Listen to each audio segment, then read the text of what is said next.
దేవుని అనుకొని నిన్ను ఆశపడి దగ్గరికి వచ్చినాము, విత్తనాలు తీసుకున్నాము, పెట్టినాము నీ సీడు.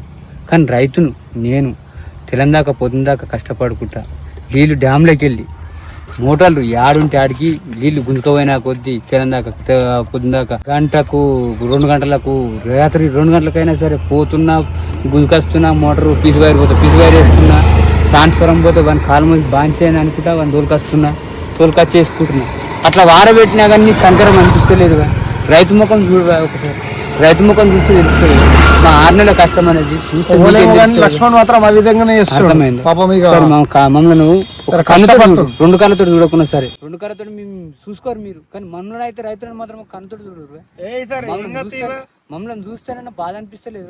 మేము ఒక పూట తింటున్నామో తింటలేమో అది మాకు తెలుస్తుందా, కానీ మా ఇంటికి వచ్చి చూడరు మీరు, మేము అది తింటున్నాం లేదు అని.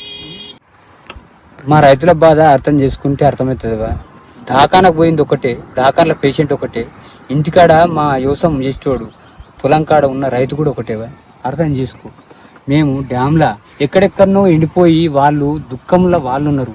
మేము కూడా వాళ్ళకు దుఃఖములు ఉండొచ్చేమో, కానీ మేము కళ్ళతోటి రక్తం తీసుకుంటా సరే, కానీ డ్యామ్లో మూటలు జరుపుకుంటా తెలంగాణ పుట్టిలాక పంట నిద్ర లేకుండా. అర్థమైందా? ఓ పూట తింటున్నామో పూట వంటున్నామా, కూరగాయలకు అంగడి ఇటన్నా ఇడిసబెట్టి అయినా సరే, కానీ కారం పొడైనా పోసుకొని తినైనా కానీ మేము పంట ఎక్కడికి వెళ్ళి కంపెనీలు లాస్ కావద్దని పంట మేము చేతికి ఇస్తున్నాము. అట్లాంటప్పుడు ఒక రైతును ఒక కంటి చూపుతో చూడకపోతే మేము బతికెందుకు? ఒక మాట, మేము బతకదు ఇక. అట్లా చేస్తారు మీరు. ఒక కంటి చూపుతో చూసి మమ్మల్ని కూడా జర కరుణించారు, జర ఒకసారి ఆలోచించేది మా గురించి కూడా.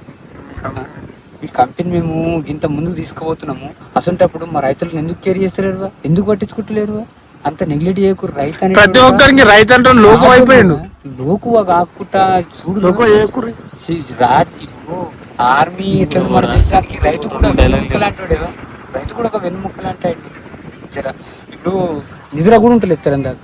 ఆ నిద్ర కోసం ఆకలి అయితే అసలు ఆకలి అయితలేదు. ఎందుకు ఆకలి అవుతలేదు అనుకుని ఆకలి గురించి ఆలోచనే వస్తలేదు. ఎందుకు వస్తలేదు అంటే దీనికోసం పండించాలి. ఎక్కడికి వెళ్ళి కంపెనీ లాజ్ ఎండిపోతుంది. లాజ్ చేయొద్దు, కంపెనీ లాజ్ చేయొద్దు. వాళ్ళు మనకు మాట ఇచ్చారు, మనం వాళ్ళకి మాట ఇచ్చినాం, ఒప్పందం చేసుకున్నాం అనుకొని మేము తెలంగాణ పొందాక కష్టపడి ఈ పంట పండిస్తున్నాం.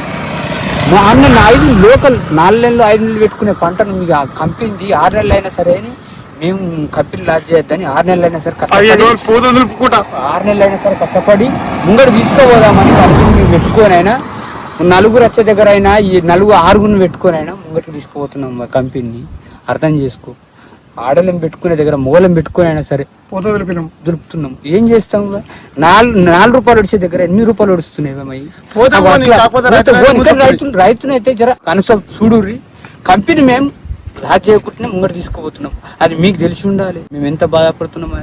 ఒకటి కళ్ళకి నీళ్ళు వస్తలే, ఒక లోపల ఎంతమంది శత్రువులు వచ్చినా ఎదుర్కొనేవాడు జవాన్ అయితే, ఎన్నిసార్లు పంట నష్టం వచ్చినా కానీ మళ్ళీ పంట వెయ్యాలనుకున్న వాడే కిసాన్. జై జవాన్ జై కిసాన్.